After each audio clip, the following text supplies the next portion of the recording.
नमस्कार।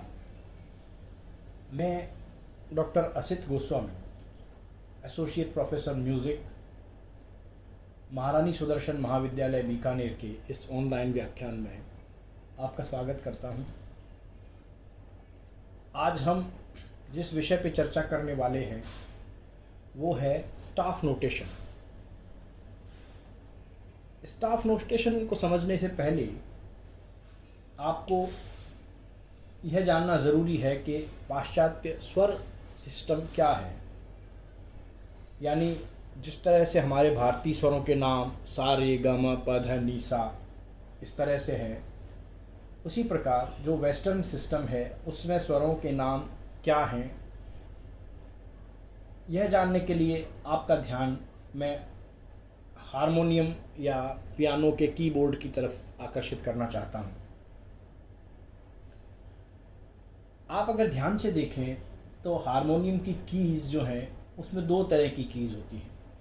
एक होती हैं ब्लैक कीज़ जो ऊपर होती हैं और दूसरी होती हैं वाइट कीज़ जो नीचे वाली कीज़ होती हैं।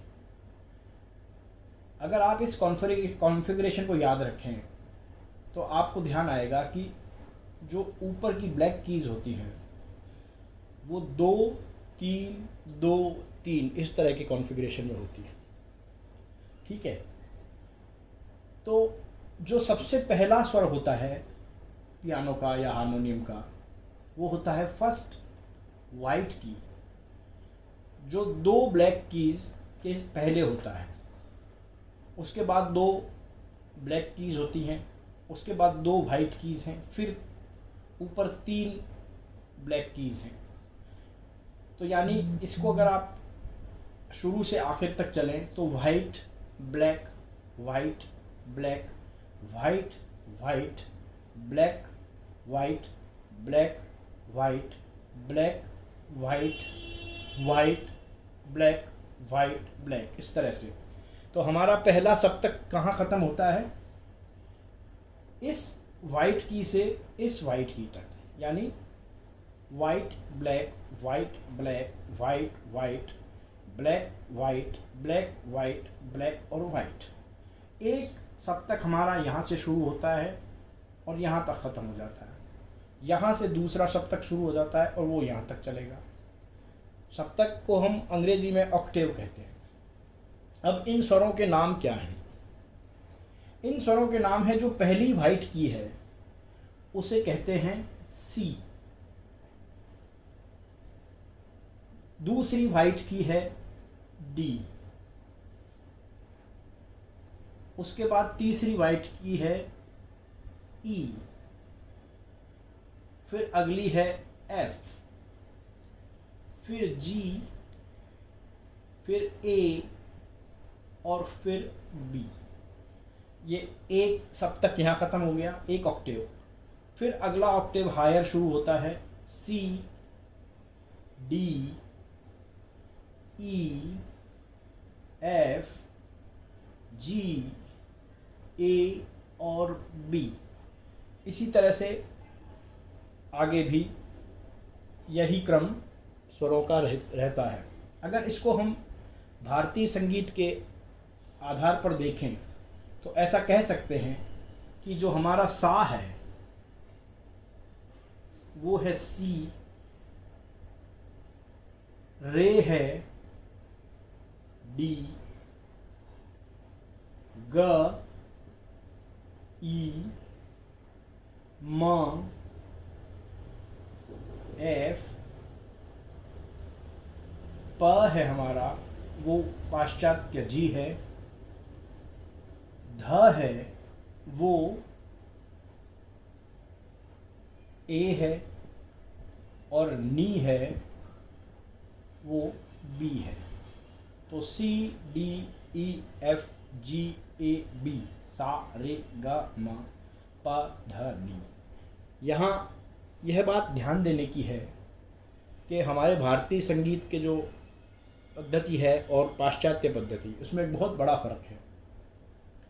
अगर हम यहाँ से शुरू करके सा रे ग म प ध नी इस तरह से बजाएंगे तो उनके नाम सा रे ग म प ध नी रहेंगे।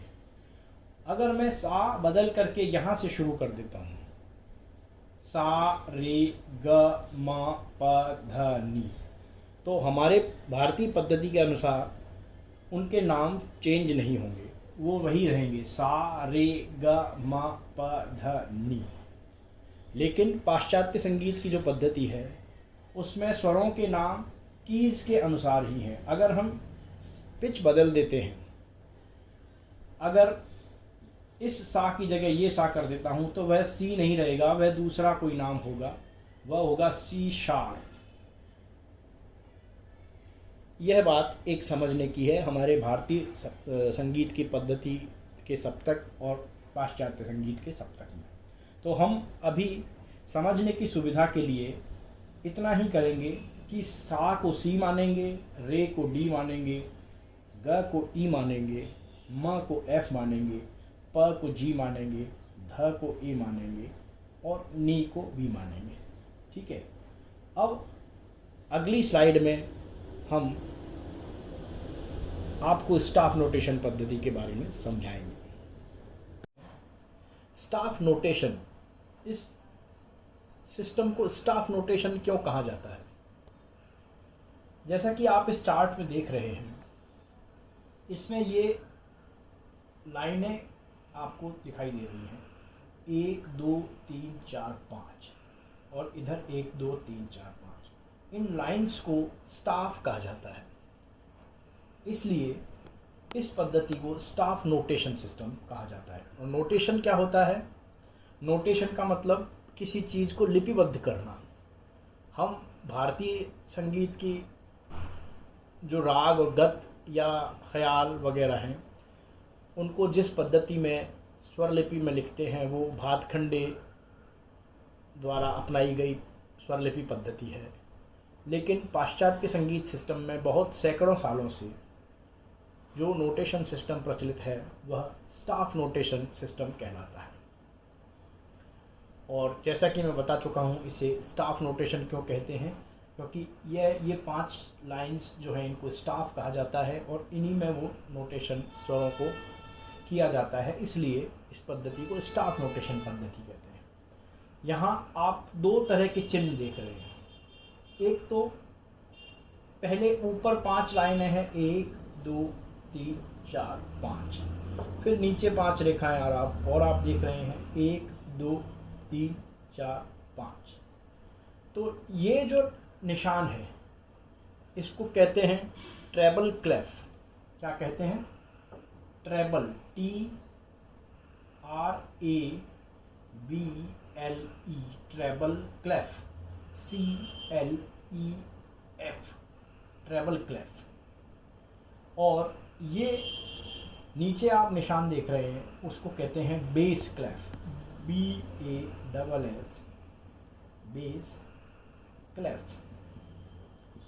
ठीक है, इनका अर्थ क्या है ट्रेबल क्लेफ और बेस क्लेफ का?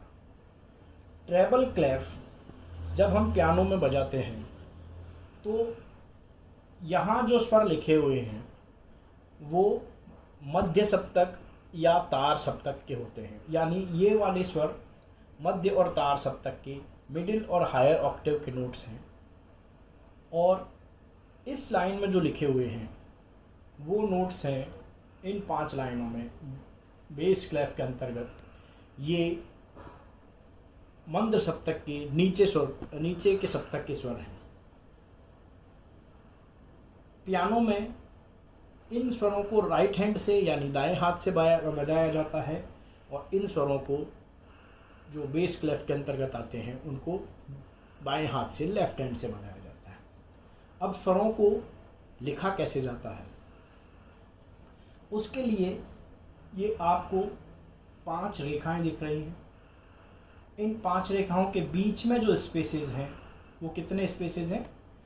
5 रेखाएं, 1 2 3 4 5 और इनके स्पेस कितने हैं बीच के? 1 2 3 4। तो इन रेखाओं को और इनके बीच के स्पेसेस को यूज़ करते हुए हम स्वरों को लिपिबद्ध करते हैं। अब वो कैसे करते हैं? हर रेखा एक निश्चित स्वर के लिए ईयर मार्क्ड है और हर स्पेस एक निश्चित स्वर के लिए ईयर मार्क्ड है। यानी ये जो रेखा है, जो ट्रेबल क्लेफ है, ट्रेबल क्लेफ की जो नीचे वाली पहली रेखा है वह ई स्वर की रेखा है, ई। ठीक है। इसी तरह से लाइन के बाद जो स्पेस है वो अगला स्वर होगा। ई के बाद का अगला स्वर क्या आता है, आप इसको रेफरेंस के लिए इधर लिख भी सकते हैं, C, D, E, F, G, ए और बी। ठीक है। अब ई के बाद कौन सा स्वर है, एफ। तो यह रेखा ई स्वर की रेखा है और इसके बाद का स्पेस एफ स्पेस है। फिर स्पेस के बाद ये रेखा है। तो अब ये किस नेक्स्ट कौन सा स्वर है एफ के बाद, जी। तो ये जी की हो गई। अब जी के बाद का स्पेस कौन सा हुआ, ए। फिर जी के बाद कौन सा स्वर है, ए। तो ये स्पेस ए का हो गया। अब स्पेस के बाद फिर से लाइन है, तो लाइन कौन सी आई, बी। बी के बाद फिर स्पेस है तो ये सी। फिर लाइन डी, सी, डी और आगे भी चल सकते हैं, डी। फिर ये स्पेस एक ई के लिए और फिर अगली लाइन एफ। ठीक है। तो ट्रेबल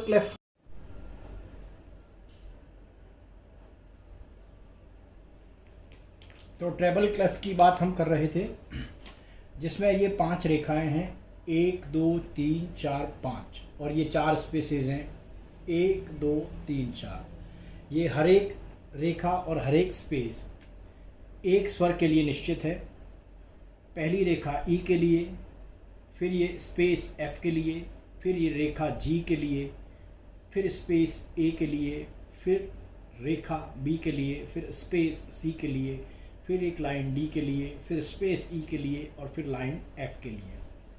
इसी तरह से अगर हम नीचे बेस क्लेफ में चलें तो यहाँ हम नीचे से ऊपर आरोह के क्रम में गए हैं, यहाँ हम ऊपर से नीचे अवरोह में जाएंगे। तो ये जो पहली लाइन है ऊपर से, बेस क्लेफ की पहली लाइन ऊपर से, वो ए स्वर के लिए निर्धारित है, ए स्वर। फिर ए से ऊपर चलेंगे उल्टा, तो अगला स्पेस जी, फिर ये रेखा एफ, फिर ये स्पेस ई, फिर ये रेखा डी, फिर ये स्पेस सी, फिर ये बी, ये स्पेस फिर ए और ये जी। यानी इसकी पहली जो बेस क्लेफ की पहली रेखा है वो ए स्वर के लिए है, फिर दूसरी पहला स्पेस जी, फिर एफ, फिर ई, फिर डी, फिर सी, फिर ए, फिर जी। तो ये इनके स्वरों की स्थान हो गए। अब स्वरों को लिखते कैसे हैं,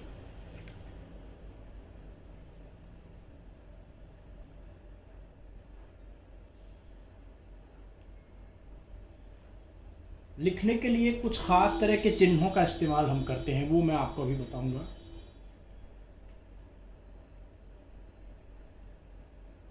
पहले तो हम स्वर लिखने की बात करते हैं, फिर हम ताल पे आएंगे। हम एक चीज़ जो रह गई बतानी, अब ये जो डॉटेड लाइन है वो किस चीज़ को डिनोट करती है। अब क्योंकि ये ई है और ये ए है, ठीक है, तो अब ई और इस लाइन के बीच का जो स्पेस है, ये स्पेस है डी के लिए, और ये जो डॉटेड लाइन है ये सी के लिए है, और ये डॉटेड लाइन और बेस क्लेफ का जो पहली लाइन है उसके बीच का स्पेस हो गया बी। तो आप यहाँ से देखेंगे तो ई डी सी बी ए या ए बी सी डी ई, इस तरह से इन स्पेसेस और लाइन के विभिन्न स्थान किन किन स्वरों के लिए निर्धारित हैं, ये मैंने आपको बताया।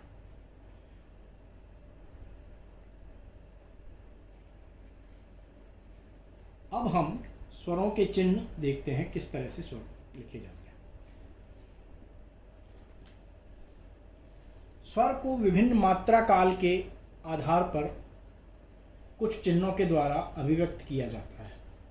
जैसे मान लीजिए ये जो फर्स्ट लाइन है ट्रेबल क्लेफ की, वो ई स्वर के लिए है, तो ई स्वर को यहाँ ऐसे लिखा जाएगा, ठीक है, ये हो गया ई।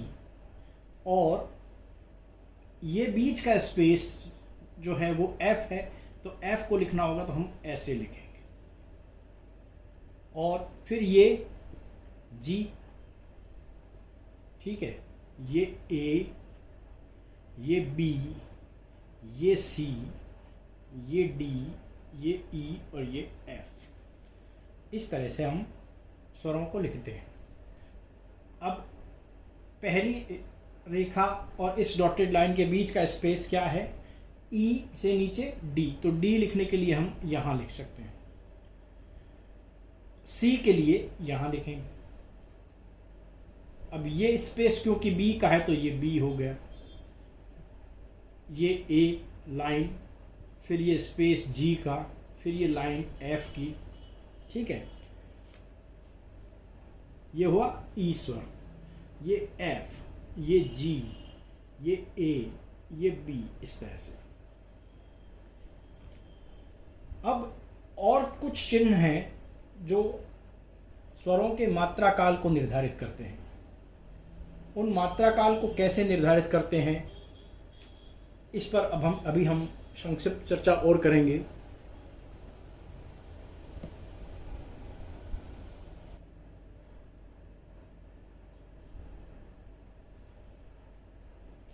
स्वरों को लिखने के लिए कुछ चिन्हों का इस्तेमाल हम करते हैं। उन चिन्हों के बारे में आपको मैं बताता हूं।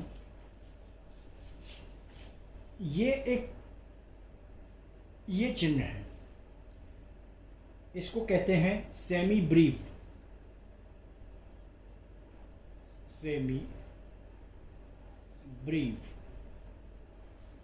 ये 4 मात्रा के लिए चिन्ह है,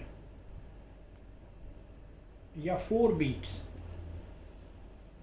यानी जहां यह चिन्ह है वह स्वर 4 मात्रा काल तक के लिए बजाया जाएगा या गाया जाएगा। अगला चिन्ह है मिनिम। मिनिम को किस तरह से लिखा जाता है, ऐसे, ये 2 मात्रा के लिए है, यानी जहां ऐसा चिन्ह है वह मिनिम कहलाता है और उसका 2 मात्रा काल टाइम निर्धारित है। अगला चिन्ह है क्रॉचेट, जो 1 मात्रा के लिए है। उसको इस तरह से लिखते हैं, ये पूरा गोला अंदर से भरा हुआ होता है और यह क्रॉचेट कहलाता है।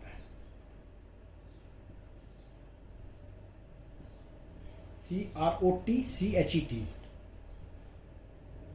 फिर होता है आधी मात्रा के लिए, वह चिन्ह होता है इस तरह से, उसमें एक ऐसे फ्लैग जैसा लग जाता है। इसको कहते हैं क्वेवर, QUAVER। और 1/4 बीट, चौथाई मात्रा के लिए एक होता है, उसको कहते हैं सेमी क्वेवर, जिसमें 2 फ्लैग, सेमी क्वेवर।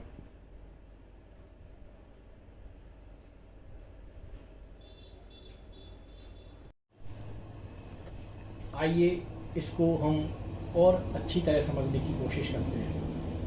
हम पहले पढ़ चुके हैं कि यह चिन्ह जो है सेमी ब्रीफ 4 मात्रा का होता है और इसे होल नोट कहते हैं। इसी तरह से यह चिन्ह जिसमें एक इस गोले के ऊपर एक खड़ी डंडी है जिसे स्टेम कहा जाता है, इस चिन्ह का नाम है मिनिम। यह हाफ नोट भी कहलाता है और यह 2 मात्रा के बराबर होता है। अगला है क्वार्टर नोट, इसको क्रॉचेट कहते हैं, ये मैं समझा चुका हूँ आपको, और यह 1 मात्रा का होता है। इसके अगला है 8th नोट जिसे क्वेवर बोलते हैं और यह आधी मात्रा का होता है। इसी तरह से नेक्स्ट है 16th नोट जिसे सेमी क्वेवर बोलते हैं और यह चौथाई मात्रा का होता है। अब इसको इस तरह से स्टाफ नोटेशन में इनका किस तरह से उपयोग होता है यह हम देखते हैं। ये आप यहाँ पे 2 अंक लिखे हुए देख रहे हैं, 4 और 4, यह कहलाते हैं टाइम सिग्नेचर। इन अंकों का अर्थ क्या है? ऊपर वाला 4 जो अंक लिखा है, ऊपर वाले अंक का मतलब होता है हर बार में इतनी, जितना अंक लिखा हुआ है उतनी मात्राएं होंगी, उतनी बीट्स होंगी हर बार में। और नीचे वाला अंक निर्धारित करता है कौन सा चिन्ह होगा, यानी हर बीट में ये 4 है, इसका मतलब क्वार्टर नोट। क्वार्टर नोट क्या होता है? क्रॉचेट, यानी इसमें एक बार में 4 क्रॉचेट्स होंगे। इस 4-4 का मतलब ये होगा। देखिए, अगर इसको हम बार में डिवाइड ना करें तो यह इस तरह से दिखेगा। अब ये क्रॉचेट कितनी मात्रा का है? 1 मात्रा। ये भी 1 मात्रा, ये भी 1 मात्रा, यह भी 1 मात्रा। यानी इसमें जो डिवीज़न है वो 4-4 मात्रा का है। यानी हम यहाँ पे एक बार लगाएंगे, ये बार, ठीक है। दूसरी बार कहाँ लगेगी? 4 मात्रा के बाद। तो 4 मात्रा कैसे हुई? यह हाफ नोट है, कितनी मात्रा का है? 2, 1, 2। और ये हाफ नोट कितनी मात्रा का है? 1, 2। तो ये टोटल 4 मात्राएं हुई, 4 बीट्स। तो 4 बीट्स के बाद यहाँ पर भी बार आ जाएगा। आगे देखिए, यह 1 मात्रा, फिर यह 1 मात्रा, और फिर ये कितनी मात्रा? 2 मात्रा है। टोटल कितनी मात्राएं हुई? 1, 2, 3 और 4। तो यहाँ पे बार आ जाएगा। अब क्योंकि ये म्यूजिकल पीस यहाँ खत्म हो गया है, इसलिए इससे डबल बार लगा देंगे यहाँ पे, ठीक है। अब इसको क्लैपिंग के साथ हम और समझने की कोशिश करते हैं। क्रॉचेट 1 मात्रा, मिनिमम 2 मात्रा, यह ध्यान रखिए। 1, 1, 1, 1, 1, 2, 1, 2, 1, 1, 1, 2, 1, 1, 1, 1, 1, 2, 1, 2, 1, 1, 1, 2। एक और उदाहरण से इसे अच्छी तरह आसानी से समझने की कोशिश करते हैं। मैंने आपको पहले बताया था कि जो पहली बार लाइन है उसके नीचे एक डॉटेड लाइन है, वो डॉटेड लाइन सी होती है, और डॉटेड लाइन और पहली बार लाइन के बीच में डी होता है, और पहली बार लाइन यहाँ ई से शुरू होती है। तो यह सी, D, E, F, G, A, B, सी हमारे भारतीय संगीत के हिसाब से ये सा, रे, ग, म, प, ध, नी, सा। और क्योंकि ये एक क्रॉचेट से एक एक स्वर बताया हुआ है, इसका मतलब ये सब एक एक मात्रा के लिए गाए या बजाए जाएंगे, और हर बार 4-4 मात्रा का होगा। तो इसे कैसे गाया जाएगा ये देखिए।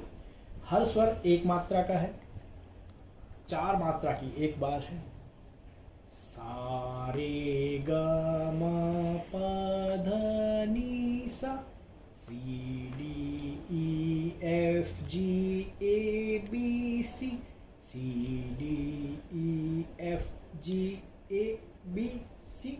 1 1 1 1 1 1 1 1, यानी एक एक मात्रा का एक एक स्वर है और सा से लेकर सा तक, सी से लेकर के हायर सी तक हम गए हैं। C D E F G A B C. अगर मैं ये सा है या सी है, इसको इस एक मात्रा की जगह आधी आधी मात्रा के 2 बार सा गाऊं या बजाऊं तो वो किस तरह से गाया बजाया जाएगा? सा सा रे गा मा पा ध नी सा। अब सासा, इसको सासा को कैसे लिखेंगे ये देखिए।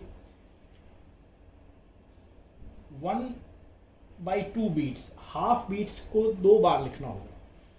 तो एक तो ये हाफ बीट होगी, ठीक है, और अगर मैं दूसरी हाफ बीट ऐसे लगा दूं,